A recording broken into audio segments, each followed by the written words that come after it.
Welcome back to AIM Student Radio, the way radio should be. I'm Josh here on this slightly improvised edition of the Dumpster Fire. Unfortunately, V was not able to make it in today, so looks like it's just me for today. Let's go ahead and get a quick check of your weather here.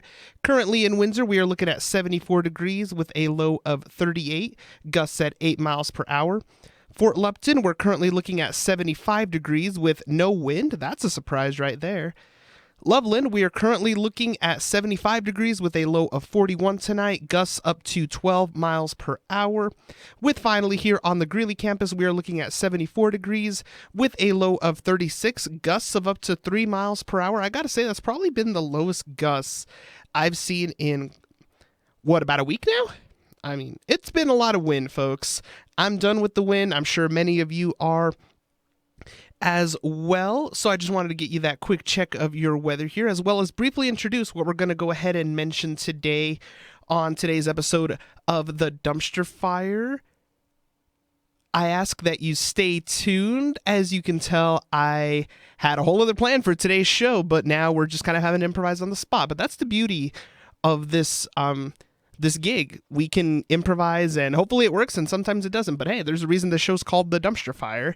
So coming up next, I'll have a bit here describing the current hype surrounding Kendrick Lamar's latest album, as well as its projected first week sales. And keep in mind, these figures are out and the album doesn't come out for almost another month now. So go ahead and keep it with us here, your host on the Dumpster Fire on this solo episode.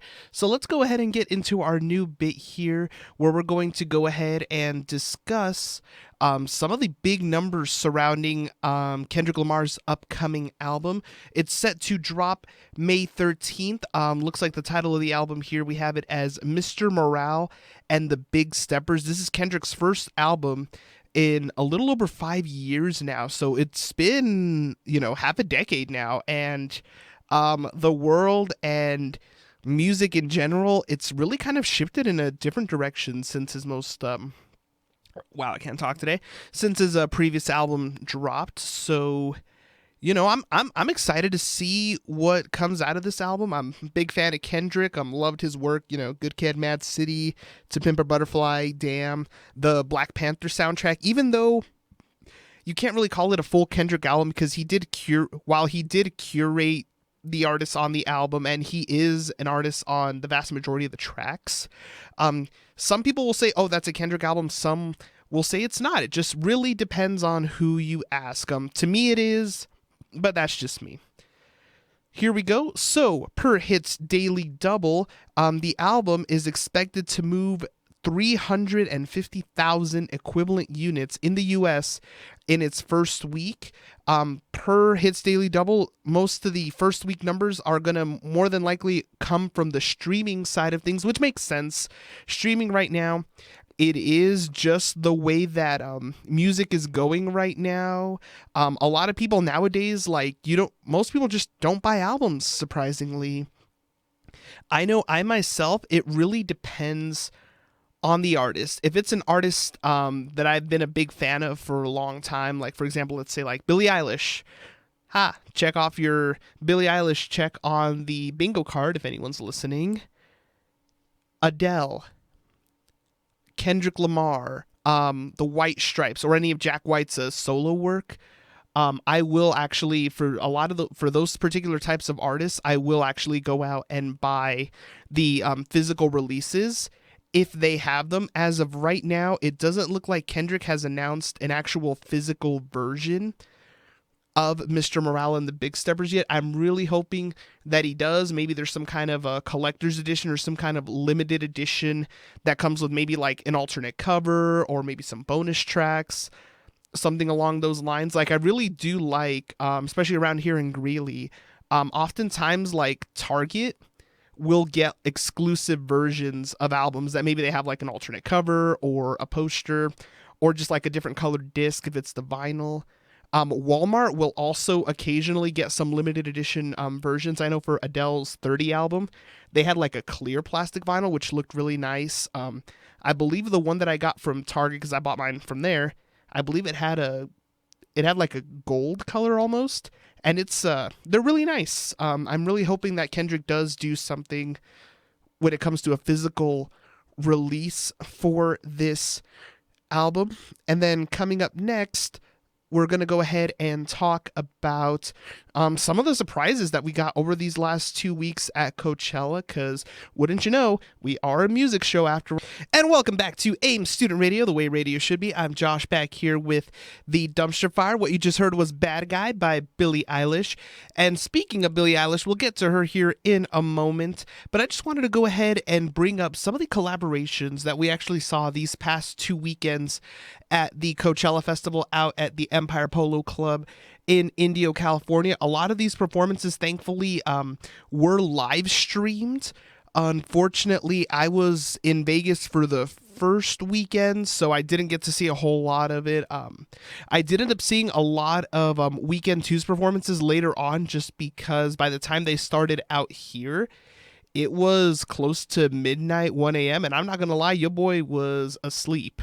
So I ended up watching these later on, like earlier that morning or throughout the course of the day. But it was really a pretty awesome festival. It's been absent for the last 2 years because we are still living in a pandemic after all, but it felt good, to see the crowds, to see that stage, to see just that many people enjoying music again, just brings joy to my heart.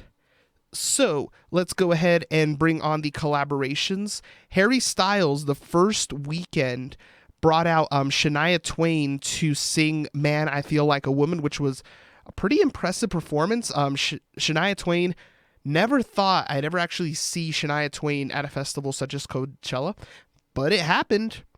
Harry Styles decided to follow it up and up the ante even more for weekend 2 when he brought out Lizzo for a performance of I Will Survive. I did see this one. Harry Styles, how do I say this?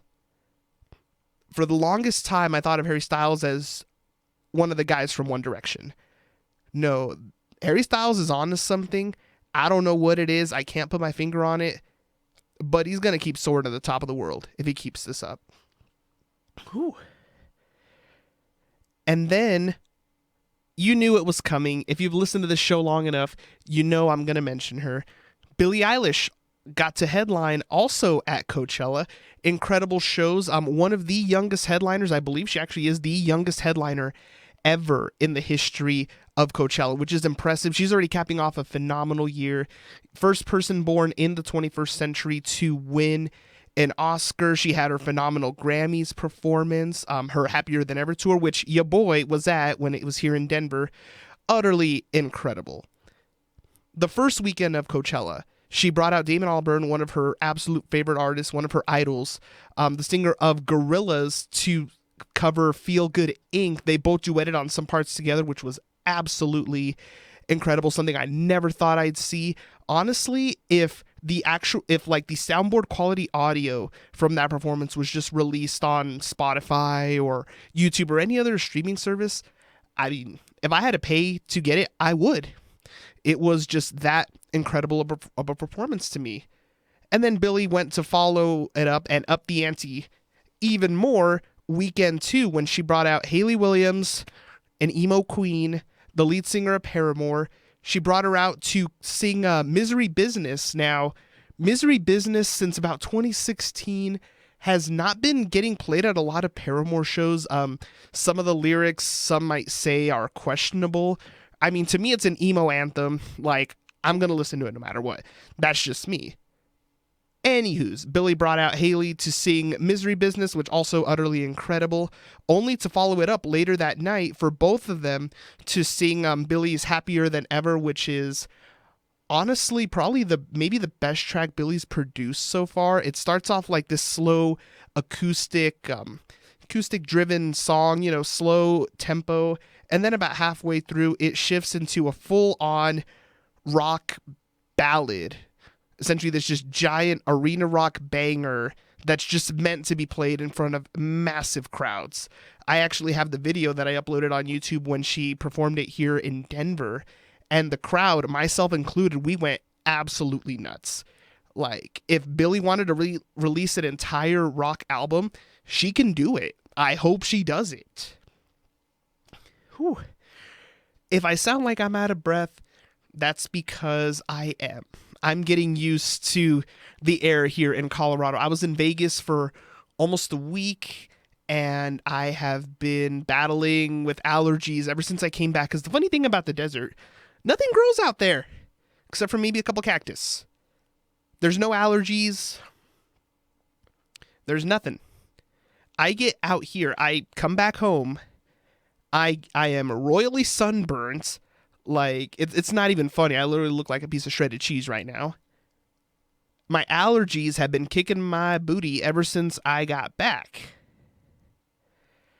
And on top of that, my body's getting used to, oh, hey, there's not that much oxygen up here. So if I sound like I'm out of breath, that's because, well, I am. I'm just still kind of getting reacclimated to everything here. So with that being said, let's go ahead and bring it back to the music here on AIM Student Radio, the way radio should be, with Call Out My Name by, you guessed it, The Weeknd. Also, that was the other segue. A collaboration, which was the entire performance, which was the headlining performance for both weekends of Coachella. The Weeknd and Swedish House Mafia, they did one song together, originally called Moth to a Flame, released back in October. They joined forces together to actually fill what was going to be Ye's headlining spot at Coachella when he dropped out. And that was just a match made in heaven. It's hard to find videos of that performance. A lot of it is per the artist's requests, allegedly, that not many videos have surfaced of the performance. But honestly, if we could get a full-length Weeknd and Swedish House Mafia joint album together, that could set the music world, that could take the music world by storm.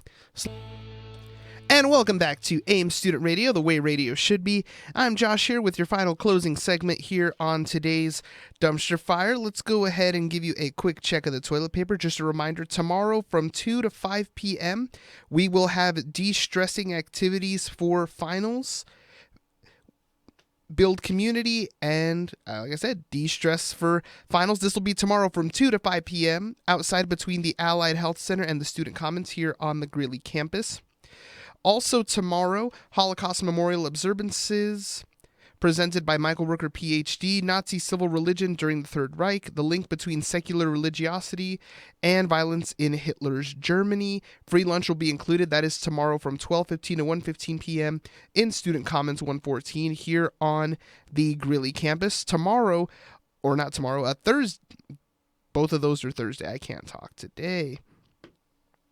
The Pathway Advising Open House, also Thursday from 2 to 4 p.m. or on Friday from 10 a.m. to noon on the second floor of the Welcome Center on the Greeley campus. Also Thursday, Revising Tips and Tricks. This will be at Westview Room 113 on Thursday from 2 to 3 p.m. at the Greeley campus. 22 Alive. This Friday, please join the Ames Warriors to Scholars Student Veterans Organization in raising awareness for our country's veterans and first responders. Let's see if you have what it takes to make the 22 Alive pledge. Bring the whole family. There will be a chance to meet some of our local military and first responders, as well as a kids obstacle course. This will be Friday from noon to 5 p.m. at the Perk, also known as the Rec Center, here on the Greeley campus. So that about does it for today's show. I gotta say, I do feel a lot better doing the show solo this time than the last time. I feel like I'm definitely growing, and I really do hope that I was able to provide as entertaining of a show as I possibly could, given the circumstances. Coming Thursday, we are planning to have a full lineup in here. Myself, V, Dax, anybody else that may end up jumping in. For all we know, Jeff may end up coming in, and I cannot remember the other individual's name. I do apologize. So I'm just going to say Discount Machine Gun Kelly, because that's what they look like. I'm sorry. Which we will also be, wow, that was an awkward little pause there. So we will also be discussing my trip to Vegas, which we were originally going to discuss last Thursday when I originally got back, but the show, as we saw, there's a reason we call it a dumpster fire, went way off tangent, so we'll have plenty to talk about there, potentially bring up some more music news, as well as a shout out to all the AIM students currently in Vegas right now. See, I'm a trendsetter here, folks. I got home the day before they all went out there, so I got to explore and see the strip before all of them. I did it first. I see their Snapchats, everything that they're sending me, and I'm just like, I was there.